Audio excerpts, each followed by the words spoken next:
आज करोड़ा गांव के अंदर जिस सत्संग का आयोजन हुआ है उसका मुख्य उद्देश्य साधु श्री अनूपदास जी महाराज ने किताब लिखी है। उस किताब का नाम है श्री जगत हितकारणी।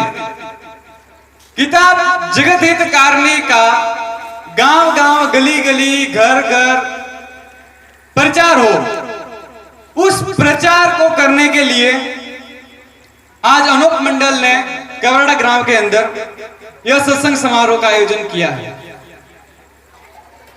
कहते हैं, पुरानी बात है कि ब्रह्मा विष्णु महेश जी के टाइम में सतयुग था। जब उनका शासन था तो सतयुग कहलाते थे, क्योंकि उस वक्त किसी के अंदर खार अहंकार नहीं था, भाई भाई आपस में लड़ते नहीं थे, सोने चांदी की खाने थी, गरीब गुरबा के घर में भी पग पग रत्नों की खाने सुनी जाती थी, वो गरीब भी जगह कर लेते थे, झगड़ा नहीं होता था, धर्म इतने सारे नहीं थे, इतने सारे संप्रदाय नहीं थे, आपस में लोग बटे हुए नहीं थे, तो सब में संप और एक इरादा था। एक एक को देख करके जीते थे और एक एक पर लाड रखते थे, अपनी चीज को अपनी समझते थे, पराई चीज को पराई समझते थे। उस वक्त को सतयुग कहते थे। आज का वक्त जब हम अभी जिंदा है उस वक्त को कलयुग कह रहे हैं। क्यों? क्योंकि सभी के अंदर खार है, भाई भाई का दुश्मन है। कोई भी ये नहीं चाहता कि मेरे पास वाला पड़ोसी के पास में कार आ जाए मेरे से पहले, या कोई ऐसा नहीं चाहता कि उसके लड़के की मेरे लड़के के से पहले नौकरी लग जाए। सभी के अंदर खार है, भाई भाई का बिजनेस बढ़ना नहीं चाहता। ये जो खार है, ये खार किसने उत्पन्न किया? इस खार का कारण क्या है कि भाई भाई आपस में लड़ रहा है? उसी कारण को बताने के लिए आज सत्संग का आयोजन हुआ है। जैसा कि पूर्व वक्ताओं ने बताया कि जमीन माता एक जिंदा जीव है। सभी को पता है, हम सभी जो धर्म को मानते हैं वो यही कहते हैं कि जमीन माता एक जिंदा जीव है और हम सब उसके अंदर पलने वाले कीड़े हैं। लेकिन साइंस का अपना नजरिया है। साइंस कहती है कि जमीन माता एक गोल खगोलीय पिंड है, निर्जीव है, जो सूर्य के चारों ओर चक्कर लगाती है। जबकि अनूपदास जी महाराज ने हमें बताया कि जमीन माता जिंदा जीव है, इसको तकलीफ दी जाती है, इसका भी शरीर है हमारे मुआफिक। जिस तरह से हमारे शरीर है उसी तरह से जमीन माता का शरीर है। जब हमारे बीमारियां होती है, हमें दर्द होता है, हमें दुख होता है, ठीक उसी तरह से जमीन माता का भी शरीर है, उसको भी जब तकलीफें दी जाती है तो उसको भी दुख होता है, दर्द होता है। अब बात यह है कि जमीन माता को तकलीफ देने वाला कौन है? तो जमीन माता को तकलीफ जो है देने वाला इंसान तो नहीं हो सकता, क्योंकि इंसान जो है वो तो देवता के अंदर आते हैं और हम सभी जो है वो देवता है। देखो, इंसान के दो विचार होते हैं, दो विचारों वाले इंसान होते हैं। एक विचार वो होता है कि जो कुदरत को साथ लेके चलता है, उसे अवतार कहते हैं। जो हम सब है, हमारे पूर्वज हुए थे, वो हम सभी अवतार है, हम सभी कुदरत के साथ चलने वाले। और एक ऐसे विचार वाला आदमी होता है जो कुदरत का नाश चाहता है। कुछ लोग धन पैसे के लालच के अंदर वो कुदरत के ऊपर अपना अधिकार करना चाहता है, उसे कहते हैं दानव। तो आज इस सत्संग के अंदर इन दानवों की पहचान कराई जाएगी कि दानव कौन है। तो साधु श्री अनूपदास जी महाराज ने अपनी किताब श्री जगत हितकारणी के अंदर पहले पेज पर इल्तमास दिया है। उस इल्तमास के अंदर क्या लिखा है जरा गौर से सुनिए। इल्तमास में लिखा है, यह किताब श्री जगत हितकारणी मैंने फायदा आम के वास्ते मेहनत तमाम और बहुत से रुपए खर्च करके तैयार की है। इस वास्ते आप सभी सज्जनों से यह प्रार्थना है कि इस किताब को तमाम कमाल हर हर गौर तमाम पढ़े, सोचे समझे और इन बनियों के जाल से बचे।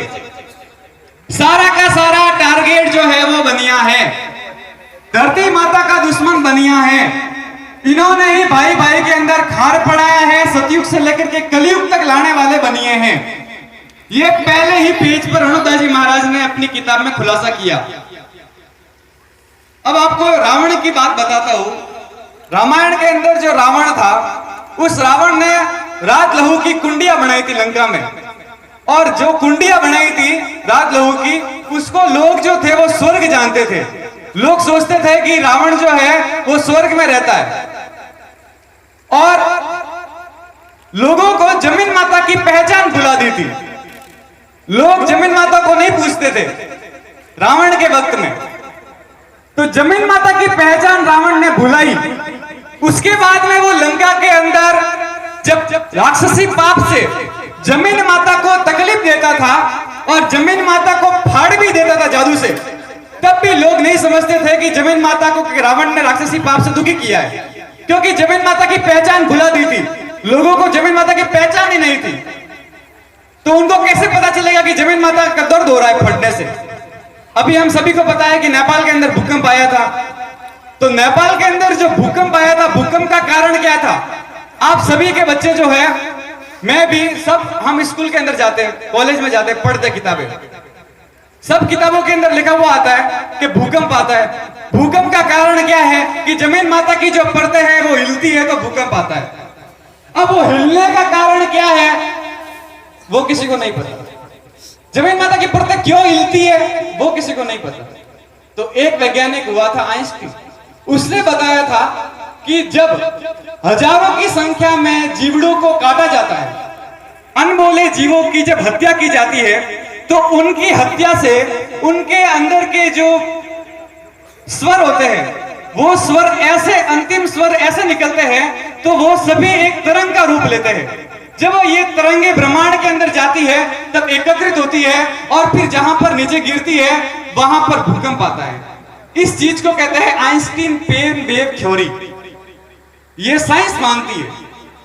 तो आज देख लो, हजारों की तादाद में जीवड़े कट रहे कत्ल खानों के अंदर, हजारों की संख्या में हर रोज कत्लेआम हो रहा है। तो नेपाल के अंदर जो भूकंप आया उसके अंदर लगभग 4000 लोगों के मौत की खबर है। उससे पहले, ये केवल सरकारी आंकड़ा है, उससे पहले एक बार केदारनाथ के अंदर बाढ़ आई थी। केदारनाथ के अंदर बाढ़ आई तो उसमें सरकारी आंकड़े में हिसाब से 5000 लोग मरे थे। एक बार साउथ के अंदर सुनामी आई थी। सुनामी भी भूकंप का ही कारण होता है। जब समुद्र के अंदर भूकंप आता है तो सुनामी आती है। उस सुनामी से लगभग 7000 लोग मरे थे। इतने सारे लोग जो है वो भूकंप से मरते हैं। ये बड़े बड़े आंकड़े, हल्के फुल्के भूकंप हर रोज आते हैं, क्योंकि जमीन माता की पहचान नहीं है हमको। जब जमीन माता की पहचान हो जाएगी तो हम समझेंगे कि जमीन को फटने से दर्द होता है, और जमीन को फाड़ने वाले ये सौदागर महाजन बनिए हैं, ये भी किसी अज्ञात टापू पर जाकर के रावण की तरह से पाप करवा रहे हैं। उसी पाप के कारण आज जमीन माता फट रही है, दुखी है। उसको समझना पड़ेगा हमको। पहले जमाने में बाप से पहले बेटा नहीं मरता था, और आज बाप से पहले बेटा मर जाता है। हिंदुस्तान के अंदर एक सरकारी आंकड़ा है कि हर साल लगभग जो जन्म लेता है बच्चा, तो उसमें से 4 लाख बच्चे जो है वो जन्म के 24 घंटों के अंदर मर जाते हैं, और 2 लाख बच्चे जो है वो अपना 5वां जन्मदिन नहीं मना पाते। ये सरकारी रिकॉर्ड है, ये हर साल का है। तो बाप से पहले बच्चा मर रहा है, किस कारण मर रहा है? ये सब पाप का कारण है।